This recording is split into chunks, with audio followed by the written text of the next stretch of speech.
Ça y est, les amis, c'est parti pour la soirée M6, que le meilleur gagne. Après, tu vas t'interpeller, non? Est-ce qu'on a pas mis nos C'est ça? Ça a vraiment été très dur. Ça a été Mais t'as vu ça un peu le tempo du bonhomme là? Les amis, vous l'avez peut-être vu, on est passé sur M6 avec les suites troglodytes, on est passé dans le journal, on est passé partout. C'était incroyable et je sais que toi derrière ton écran t'as envie de tout savoir, comment ça s'est passé, comment on m'a trouvé, est-ce que j'ai eu plein de réservations, est-ce que ça m'a fait de la visibilité, comment ça s'est passé, un petit peu toute cette épopée M6, combien de temps ça a pris, etc. Même ce que je pense des autres concurrents de l'émission, pour ceux qui ont regardé, on est passé dans la plus belle rénovation de France, le nouveau programme en prime time sur M6. Je vous raconte tout dans cette vidéo, je vous ferai même un petit point sur l'avenir des logements atypiques. C'est parti, installe-toi, bienvenue dans une nouvelle vidéo de l'autre côté des réseaux. Je vais tout te dire sans langue de bois comme d'habitude. C'est parti pour l'épisode dédié à M6.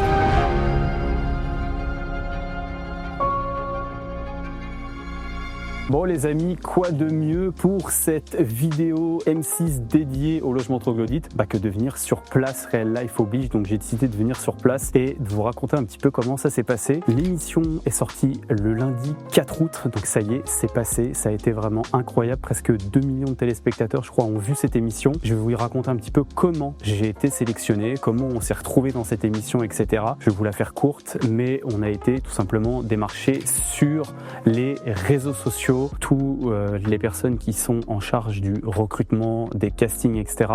ont démarché une grande quantité de potentiels candidats, dont moi et mes logements troglodytes. Ça s'est fait comme ça, on était en, si je vous dis pas de conneries, début d'année 2025, janvier-février, quelque chose comme ça. Et à partir de là a commencé le long process M6 de casting, audition, entretien avec le rédacteur en chef, etc., etc. Casier judiciaire, enfin la totale, on ne passe pas à la télévision comme ça. C'est un process qui a duré plusieurs mois pour officialiser le tournage ici. Je vais vous présenter un petit peu en même temps. Le tournage a eu lieu ici même sur place le, si je dis pas de bêtises, 17 avril 2025 avec toute l'équipe de tournage d'M6, les jurys, donc Laurent Jacquet, spécialiste en rénovation, il y avait Sophie Verjani, la pro de la déco, et bien sûr le présentateur phare Stéphane Rothenberg. On a passé la journée ici, dans ce cadre idyllique, regardez-moi ça les amis quand même, c'est pas pour rien qu'on a été sélectionnés. Donc dans un cadre idyllique, on a passé la journée du mois d'avril ici, tous ensemble, après des mois de sélection, donc je sais pas combien de personnes ont été approchées, j'en sais rien. Ce que je sais c'est que de sélectionner pour le passage dans l'émission,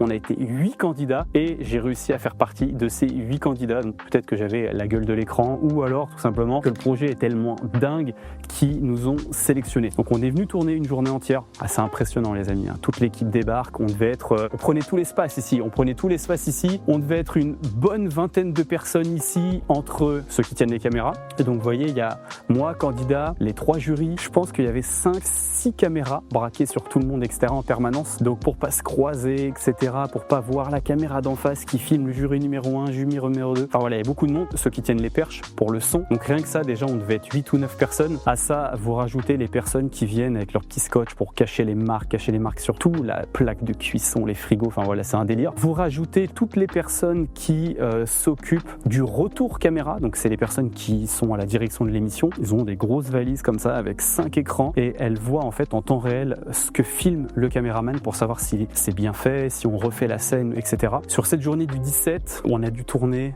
6 ou 7 heures, ça a commencé très tôt le matin, ça a fini vers 17 heures. 7 heures de tournage, on va le voir après dans cette émission, on va regarder un petit peu notre passage, etc. Pour garder, je crois, très exactement 15 minutes. Bon, 15 minutes de sélection, de passage parmi les 7 heures. Donc on a tout fait, je me suis posé là l'après-midi pendant au moins 2 heures pour faire le portrait, etc. Tout ça pour regarder quelques minutes, mais c'est le jeu, c'est le jeu de tournage. J'ai l'habitude, moi en interne, chez Real Life, où je sais ce que c'est un petit peu les caméras, parce que c'est impressionnant. impressionnant quand même d'avoir autant de caméras, le jury. C'est quand même différent que de faire des vidéos comme là où je suis là avec mon équipe, etc. Certes, mais c'est des personnes que je côtoie tous les jours, que je côtoie et que je travaille tous les jours avec chez Real Life. Donc c'est pas pareil que quand c'est M6, c'est des professionnels, c'est un studio extérieur qui vient. C'est un peu plus impressionnant. On va analyser mon passage juste après en deuxième partie. Honnêtement, je suis assez content du rendu. Mais voilà, ça a duré 7 heures. C'était cool. Ça m'a permis de rencontrer un petit peu les jurys, de parler en off à la pause déj, etc., etc. Donc d'avoir un peu leur ressenti. Donc franchement, c'était quand même une très belle aventure. Donc voilà un petit peu comment s'est fait la sélection. Ça n'aura plus du coup de secret pour vous. Vous voyez encore une fois la puissance des réseaux sociaux, des sites internet, de la visibilité. Ça peut être le cas aussi pour vos logements parce qu'ils nous ont aussi démarché en parallèle quelques jours après, alors qu'ils n'avaient pas communiqué en interne, mais sur Airbnb directement. Donc vous voyez aussi, on a été me chercher sur Airbnb. Donc je pense en cherchant les logements perles rares, pépites, etc., etc. Donc vous voyez un petit peu ce que ça peut vous amener quand je l'ai fait. Ce projet-là, on l'a commencé en 2021 et est-ce que j'aurais su que 4 ans après, en 2025, il passerait sur M6 ? Non, jamais de la vie. À la suite de ce passage, une fois que ça a été publié, M6 a annoncé l'émission une quinzaine de jours avant sa diffusion, donc mi-juillet à peu près, mi-juillet 2025. À partir de là, ils ont fait de la communication pour les différents journaux, etc., pour qu'il y ait un petit peu de publicité qui soit faite pour l'émission. Et donc dans la foulée, on a été contacté par plusieurs journaux locaux, plus gros, pour pouvoir justement passer. Donc derrière, on a enchaîné Courrier de l'Ouest, on a fait Ouest France, etc. Donc franchement, c'était une très belle aventure, une très grosse visibilité, parce que là, ce sont des millions de personnes qui ont pu voir le logement. Donc franchement, c'était vraiment super cool. Qu'est-ce que j'ai pensé de mon passage? Qu'est-ce que ça m'a apporté? On va voir ça, on va se poser à l'intérieur, il va faire plus frais et je vous raconte un petit peu et je vous débriefe un peu mon passage. Bon les amis, ça y est, je me suis posé, on va regarder un petit peu mon passage. Ça fait toujours bizarre de se voir à l'écran, même si encore une fois j'ai l'habitude, mais entre se voir sur YouTube, se voir sur un ordinateur et se voir en grand écran, j'ai fait une soirée, j'ai invité mes amis, ma famille, etc. parce que franchement, c'est quand même une étape importante. On va voir le résultat. J'ai pas gagné la meilleure rénovation de France de cette saison 1, c'est pas moi qui l'ai gagné. Bravo d'ailleurs aux gagnants. C'est une déception, je suis un compétiteur. Je vais être très franc, hein. On est de l'autre côté des réseaux, je vais être très franc, c'est une déception. Et en même temps, on va le voir un petit peu dans mon débrief et mon analyse. C'est pas étonnant, je m'attendais pas à gagner. C'est pas mon but premier. Si tu as pas vu l'émission, je t'invite à aller la voir, mais là on va passer quelques petits passages. En face de moi, il y avait quand même des superbes concurrents. Enfin, je veux dire qu'on fait des projets quand même extraordinaires. C'est clair et net.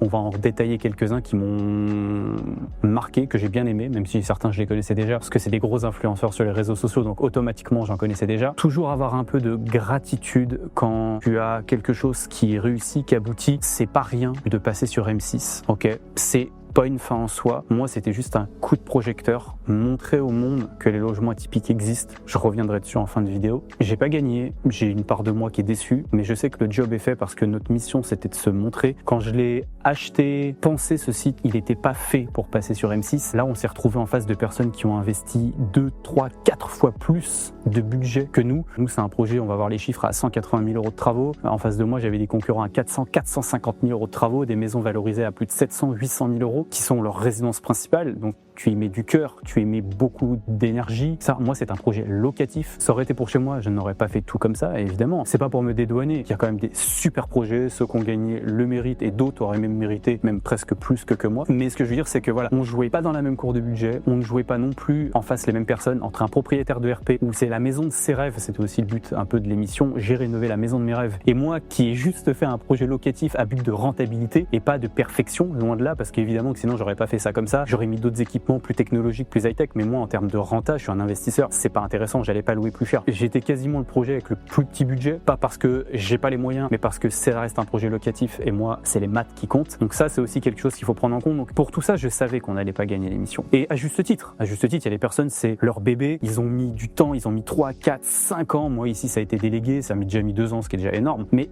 on n'est pas du tout sur le même produit, donc presque, j'étais pas à ma place, j'étais pas dans la bonne cour entre guillemets par rapport à mes concurrents, mais du coup le job a été fait, on a pu montrer aux Français que les logements atypiques ont leur place et ça c'est exceptionnel. Allez, on lance un petit peu ensemble et puis je vais rebondir sur 2-3 anecdotes, je pense que ça va être sympa. T'as gratté la roche pour la nettoyer et la creuser davantage afin de définir les espaces.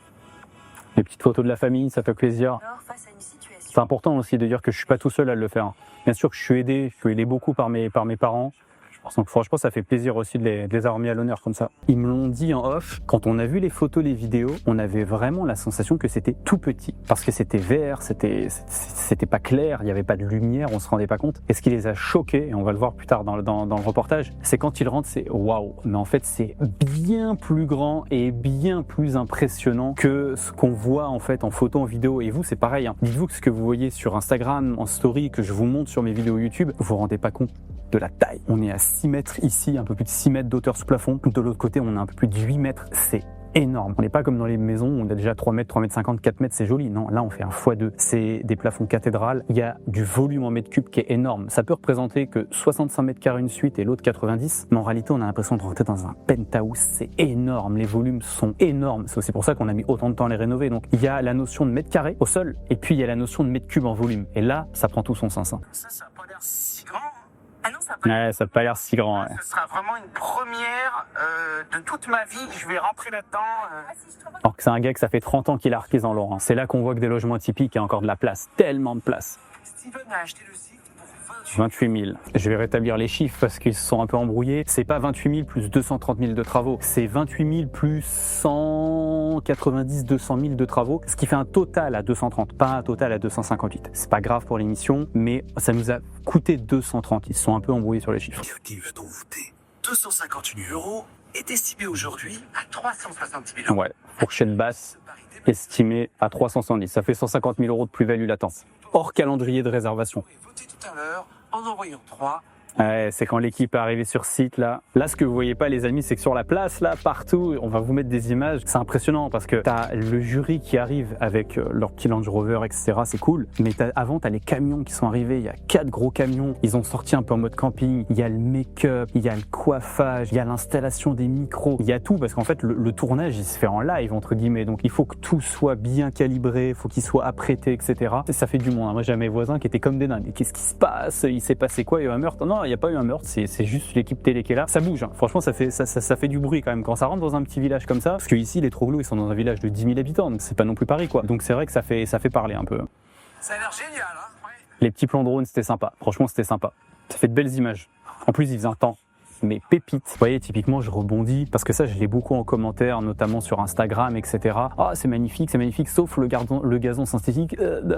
Mais je suis archi d'accord avec vous, mais archi d'accord. C'est là qu'on voit la différence entre un projet RP et un projet locatif. Moi, c'est du locatif. Je vais pas payer quelqu'un à venir tondre toute la semaine, ça n'a pas de plus-value, je vais pas louer plus cher. Et en fait, j'ai beaucoup de personnes, surtout les personnes qui regardent, qui commentent les vidéos sur YouTube ou sur les réseaux sociaux, ils ont pas cet œil, ils ont l'œil du particulier. Oh, bah c'est moche, t'aurais dû mettre. Oui, c'est sûr que si on veut faire beau, je peux tout mettre en vrai, avec de l'entretien, faire un truc magnifique, mais j'ai plus de rentabilité. Et surtout, j'achète pas ma tranquillité de gestion. Moi, des sites comme ça, il faut garder bien en tête que c'est des biens locatifs. Moi, je le mets en place, je mets mes équipes de gestion dessus et je le revois jamais. À part quand je viens tourner comme ici. Mais là, avant, je crois que depuis justement le 17 avril, l'équipe d'M6, j'y ai pas mis les pieds. Il faut que je limite mes coûts, etc. Donc oui, il y a des choses comme ça, comme le gazon, comme plein de choses qui sont faites pour le côté pratique et autonome de la chose que je n'aurais pas fait dans une résidence principale. Donc ça aussi, quand on regarde un petit peu avec son esprit critique, c'est des choses qu'il faut avoir en compte. Ça pourrait être mieux. Bien sûr, là, moi, demain, tu me dis c'est ma résidence principale. Bon, jamais de la vie, j'habite là. Mais résidence principale, t'as 200 000 € de plus, mais je refais tellement de choses, je le métamorphose. Mais c'est à avoir en compte quand même. Ah, ça met des frissons quand même, les amis, de voir son bien comme ça, passer en grand à la télé. Franchement. Bon, la scène du bonjour en off, on l'a refaite 8 fois, 9 fois. Quand on arrivait, la roche était noire, était vert. Enfin voilà, on avait tout nettoyé. Et encore, les photos là, c'est déjà bien nettoyé. Hein. Et ensuite, tout vraiment brossé. C'est comme ça que tu te retrouves à avoir ces strates qui apparaissent, etc. Mais c'est ce qui fait toute la différence. Encore une fois, le travail, le charbon.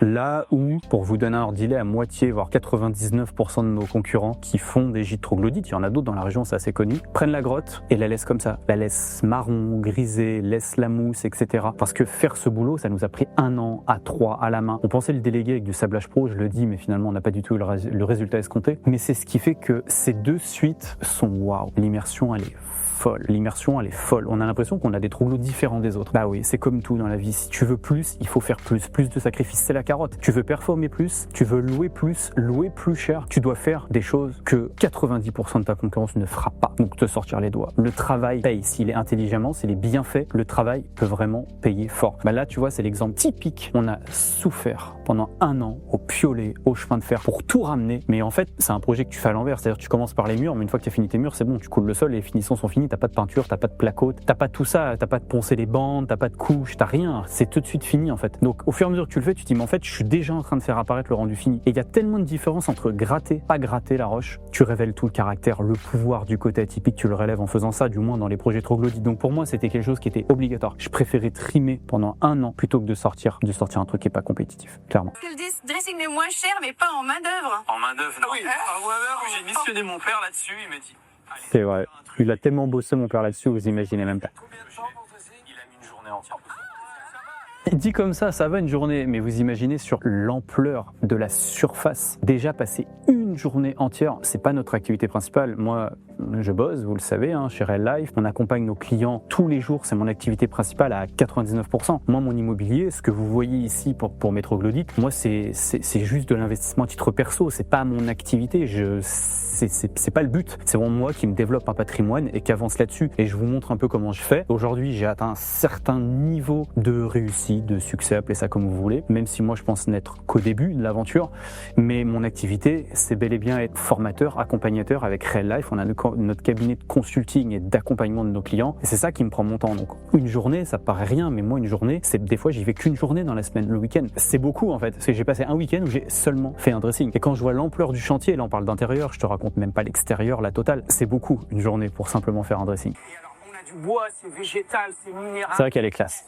C'est vrai que la salle de bain est classe. Je suis content du rendu. Encore une fois, pour du locatif, je suis content du rendu. On va tous y prendre sur la tête, ça va tous s'écrouler. On avait le géologue qui nous a dit ce qu'on pouvait. Bien sûr. Et puis géologique, systématiquement, là c'est raccourci à la télé évidemment. Mais dans la réalité, c'est qu'avant d'acheter un projet comme ça, géologue, analyse structure fondamentale. Ensuite, on a une boîte de confortement de cave qui passe, qui met tout en sécurité. Et là, dans la salle de bain, vous le voyez peut-être derrière moi, mais vous avez une zone plus claire. C'est de la coque armée, c'est du béton armé ferraillé avec des tirants. On gratte pas comme ça par. Bon, ça devrait y aller. Non. Bien sûr, derrière tout ça, il y a des vraies études. C'est sympa, je vais tout le temps créer 2 ambiances. L'ambiance nuit, l'ambiance jour. Le tamisé, ça marche tout le temps. Ça marche tout le temps. Ils ont fait le choix, la prod, sur le site, de vraiment détailler un logement, le plus grand, et de juste quand même montrer le deuxième. Ça aurait été trop redondant. Donc on n'a pas détaillé le deuxième, ils sont juste passés pour montrer un petit peu aux téléspectateurs qu'il y en avait 2. Ce qui est bien, ça donne un coup de projecteur sur les 2, c'est cool. Mais ils n'ont pas détaillé. Moi, je préfère le deuxième. Je préfère celui-ci, moi, perso. C'est plus petit, mais plus cocoon. Voilà les amis. 15 minutes de passage, c'est passé tout seul encore à les regarder. Je suis content du rendu, franchement. Dites-moi en commentaire ce que vous en pensez. Et d'ailleurs, vous allez voir, si vous le souhaitez, dans la bio, je vous ai préparé une masterclass beaucoup plus complète qui dure 20 minutes, détaillée sur ce projet troglodyte. C'est voir un peu les chiffres, comment ça s'est passé. Je vous emmène directement dedans, comment je l'ai équipé, comment on l'a pensé. Surtout les chiffres de ce que ça génère, de ce que ça peut produire. Si tu as envie de voir un petit peu du côté investisseur, pas du côté télé, mais du côté investisseur, l'arrière du décor, tu vas dans la bio, je t'ai mis en lien une masterclass dédiée au logement troglodyte. Tu vas te régaler. Voilà un petit peu pour mon passage, les amis. Pour ceux qui l'ont loupé, voilà, vous l'avez vu en bride. Très belle expérience. Est-ce que ça a eu, parce que ça c'est une question qu'on me pose souvent, et puis ensuite on va regarder un petit peu la concurrence, et puis tu me diras en commentaire qui tu aurais fait gagner, toi. Choqué, et je pense que beaucoup d'entre vous vont l'être. Je m'attendais pas à grand chose, parce qu'on n'est pas cité directement. M6 ne cite pas la ville, cite pas les personnes, il n'y a pas de lien de l'annonce, il n'y a rien du tout. Je n'ai vu, mais quand je dis aucune, mais c'est aucune différence sur mes réservations. Tout le monde me disait, ah bah tu vas voir, après M6, même M6 m'a appelé pour dire mais prépare-toi, tu vas prendre, ça va être une foudre que tu vas prendre. Mais rien, j'ai dû avoir une résa dans la soirée, je suis même pas sûr qu'elle soit en lien avec M6, rien du tout. Bah non, parce que Pays de la Loire c'est vaste, faut trouver, ils ont un prénom mais Steven ça t'avance pas beaucoup, t'es pas cité, Real Life n'est pas cité, c'est interdit, rien n'est cité. Donc si tu veux, très difficile de trouver. Donc en fait moi personnellement j'ai eu aucun impact. C'est pas grave parce qu'ils tournent déjà très bien. Et au pire ça m'aurait bouché les 2-3 nœuds à droite à gauche qui me manquent, ça aurait pas changé la face du monde. Moi mon objectif il était clairement pas là. Lorsqu'on a été démarché par par M6, c'était ok, je le fais pour la visibilité, montrer aux Français que les logements atypiques sont forts et vous montrer à vous en tant qu'investisseur, c'était ça mon arrière-pensée, de vous montrer que oui, aujourd'hui même M6 commence à s'y intéresser, que ça va faire très mal dans les années à venir. Voilà ce que j'en pense. Ça reste une déception, on l'a pas gagné, mais ça c'est parce que je suis codé comme ça, je crois. Je suis codé pour pas toujours avoir ce que je veux, parce que ça n'arrivera jamais dans la vie. Mais je sais que c'est de ma faute si j'ai pas gagné. Bien sûr, c'est pas de la faute des autres. Les autres, ils ont fait mieux que moi. Le public du moins a préféré et on fait ce métier pour que nos logements plaisent plus à la masse. Donc, faut avancer, faut tirer les leçons. Qu'est-ce qu'on peut améliorer pour le prochain? Parce que là, pour ceux qui ne le savent pas, on est en train de refaire 2 suites encore trop vite, mais d'un autre niveau. Celle-là, j'aurais été curieux de les avoir dans l'émission, mais peut-être que ça viendra encore d'ici 2027-2028, on verra. Mais voilà, c'est une petite déception personnelle, mais ça reste quand même une belle victoire. Ça reste une belle victoire d'avoir eu ce coup de projecteur, donc je suis content. Je suis content aussi pour mes clients, pour vous tous, les futurs investisseurs en logement LCD, de montrer la force. Et on va se retrouver au bureau, les amis. On va aller regarder 2-3 autres personnes. Je vais vous donner mon point de vue. C'est parti. Nous revoici au bureau, les amis, et on va regarder un petit peu les personnes qui étaient avec nous dans ce concours. Donc pour rappel, 8 candidats, donc moi plus 7 autres personnes. Je vais pas vous donner mon avis sur les 7, ça va être trop long. Et je vais vous donner un petit peu mes 3 préférés, un petit peu ce que j'aime et ce que j'aime moins. En 3e position, moi perso, j'aurais mis la rénovation de Paul Barnier, La Grange. Franchement, c'est du beau boulot. C'est vraiment du beau boulot. La Grange, elle est sympa. La transformation, elle est waouh. Donc ça, j'aime bien. Le coup des 4 arches, là, ouais, c'est beau. On va pas se mentir, ça fait waouh. Ça a un effet coup de cœur, une valeur perçue qui est extraordinaire.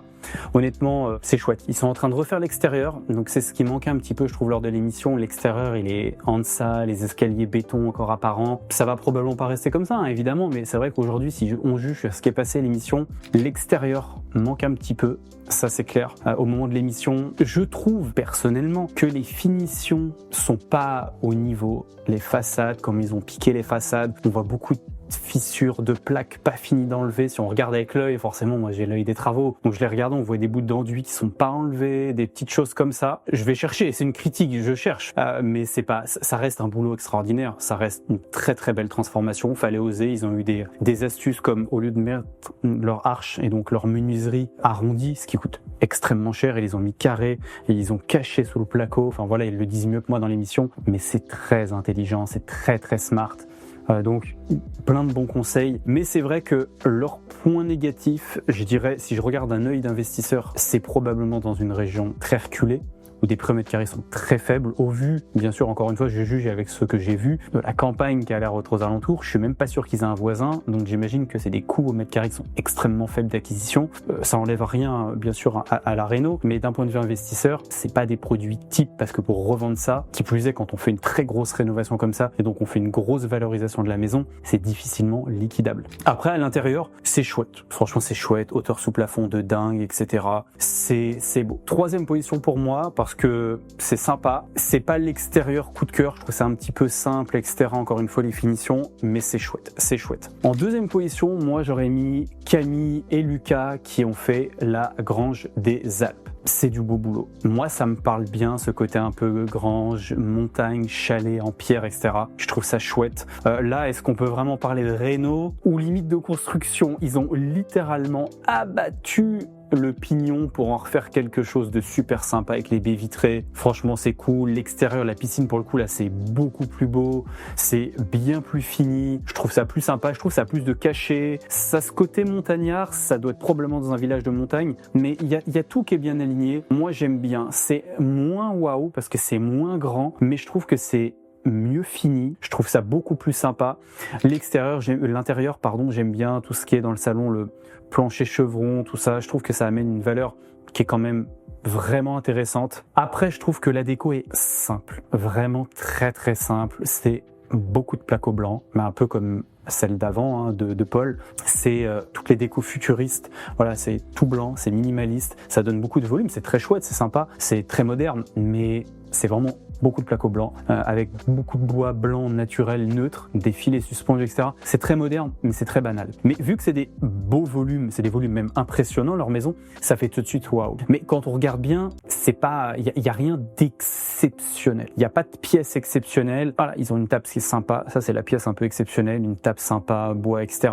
Mais c'est vrai que sinon, ça reste un intérieur moderne, relativement classique. Mais je les mets quand même en deuxième position, donc là je suis peut-être un peu dur, mais en vrai c'est quand même vraiment du beau boulot. Leur transformation elle est quand même extraordinaire. C'est pas un logement atypique, mais c'est quand même sympa. Ils ont plus pour moi le détail, etc. de ce que j'ai vu, du moins dans l'émission. Attention, je ne connais pas ces gens personnellement, mais de ce que j'ai vu, c'est vraiment pas mal. Et en première position, les amis, roulement de tambour, moi j'aurais mis en première position, et là encore je les connais pas, donc je suis absolument objectif, je les connaissais déjà sur les réseaux sociaux, mais pas personnellement, Rachel et Emilien. Rachel et Emilien avec la Villa Cinta, c'est du beau, c'est vraiment du beau boulot. Pour moi, ce qui fait la différence entre ces trois-là, c'est la déco. Parce que c'est pas des logements atypiques, c'est tous la même chose, c'est des grands volumes. Là, on est sur une ancienne usine lilloise, je crois, qui a été retransformée en belle villa, en beau loft. Mais c'est pareil, placo blanc tout le long, il n'y a pas de différence, c'est moderne, etc.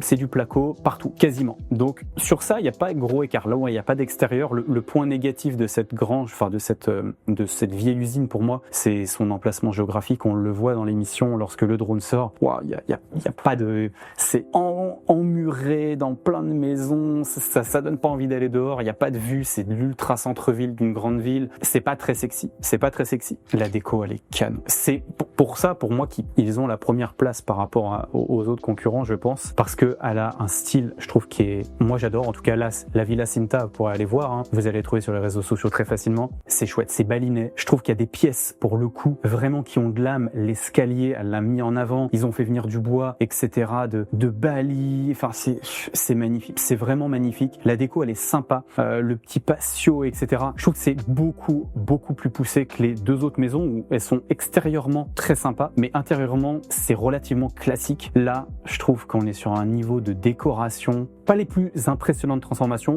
J'essaie d'être objectif, je pense que la plus impressionnante rénovation c'est la nôtre, parce que on part d'un truc de fou, on revient d'entre les morts, entre guillemets, alors que c'est des maisons, oui il y a beaucoup de travaux, c'était dans son jus, mais ça reste comme tous les immeubles que j'achète, les anciens garages, les anciennes granges qu'on rénove, c'est juste de la rénovation intérieure. C'est pas de la transformation brutale, c'est juste réaménager l'intérieur. C'est 300 000, 400 000 euros de travaux, évidemment. Mais ce qui fait la différence pour moi, c'est vraiment le goût de la déco et le goût des bonnes idées. C'est pas des logements atypiques en soi, mais et encore celle de Rachel et Emilien, je trouve qu'elle est quand même assez prononcée dans le côté baliné, mais il manque l'immersion, il manque aussi l'expérience client. C'est pas assez immersif si on veut faire du baliné. Il n'y a pas d'expérience client comme sauna, hammam, etc. Attention, c'est pas du tout leurs objectifs. Eux, c'est chez eux, je pense. Je ne sais pas si maintenant ils la louent ou pas, mais de mémoire, je pense que c'était leur résidence principale où ils élèvent leurs enfants. Donc évidemment qu'on n'est pas du tout dans le même contexte de leur part, hein. Moi, je vous donne mon œil aussi en tant qu'investisseur. Ce sont pas des logements atypiques, mais par contre, ce sont de très belles résidences principales. Donc pour moi, j'aurais dû voter pour quelqu'un. J'aurais fait gagner Rachel et Emilien. Très clairement, c'était la plus belle rénovation à mon goût, avec le plus beau style et un style qui me parle. Bali, j'y ai été habité pendant très longtemps, enfin plusieurs semaines, plusieurs mois. Je trouve ça exceptionnel. Voilà les amis, un petit peu cette folle aventure d'M6, un petit peu de médias, j'ai envie de dire, ma première en tant que CEO de Real Life. Je suis content d'une chose, et ça pour moi c'est le mot de la fin, mais c'est le mot le plus important peut-être de cette vidéo. Est-ce que tu as conscience, toi, derrière ton écran, que lorsque les chaînes de télévision publiques, comme là en l'occurrence M6, les journaux, etc., commencent à s'intéresser à un sujet, commencent à venir te chercher sur un sujet, le mettre en avant, en prime, à 21h. On parle pas d'une émission sur une chaîne secondaire, tertiaire à 3h du matin ou à 14h30. Non, on parle d'un prime time à 21h qui met les rénovations et les logements atypiques en avant. C'est là où je veux attirer ton attention. C'est pas tant sur les maisons qui a gagné, le pourquoi du comment. Non, ça c'est prends un petit peu de hauteur. C'est ça qui est très très important. Et c'est pour ça que je suis très fier de cette émission. Pas moi à titre personnel. Quand même je l'aurais gagné, ça aurait pas changé la face du monde. Ça aurait été sympa. Ça aurait pas changé grand chose. Pour moi, c'est juste une étape de plus dans le scaling de notre boîte. Mais dans quel sens? Dans le sens où ça a dû ouvrir les yeux à des millions de Français. Et c'est ça, toi, que tu dois te dire en tant qu'investisseur. Il y a des millions de personnes qui ont regardé cette émission et qui se sont dit, waouh, moi, par la suite, j'ai reçu des centaines et centaines de messages sur les réseaux sociaux. J'ai des anciens clients qui ont dormi dans mes Sutroglo, qui m'ont écrit sur Airbnb en revoyant une conversation. Ah, mais j'étais mieux en mars l'année dernière, c'est dingue, c'est là où j'ai dormi. Ils se sont reconnus, ils se sont dit, ah, mais c'est vrai que c'était exceptionnel. Combien de personnes m'ont demandé, ah, l'adresse, où c'est, etc. C'est incroyable. J'ai croisé des gens dans la rue qui m'ont arrêté. J'ai croisé des gens à ma salle de sport, partout. qui nous disent « c'est toi qui es passé sur M6, c'était extraordinaire ». Là où je veux en venir, c'est que quand ça arrive sur ces chaînes, c'est que ça fait du bruit. Et je me tue à dire tous les jours, les logements atypiques, on n'en est qu'au début. Là, on le voit avec cette émission, mais ça attire les gens. Il y a du public, il y a de la demande, beaucoup plus qu'il n'y a d'offres. Aujourd'hui, les logements atypiques vraiment immersifs avec une expérience client, c'est moins de 5% des logements sur Airbnb. Le marché n'est pas prêt d'être saturé. Mon avis vraiment le plus honnête, je pense, contrairement à plein d'autres marchés, mais que le marché de l'atypique est un marché difficilement saturable. Parce qu'une barrière d'entrée plus difficile, et je pense que tu n'arriveras difficilement à saturation des logements atypiques. J'en suis intimement convaincu et c'est pour ça que j'en fais également massivement.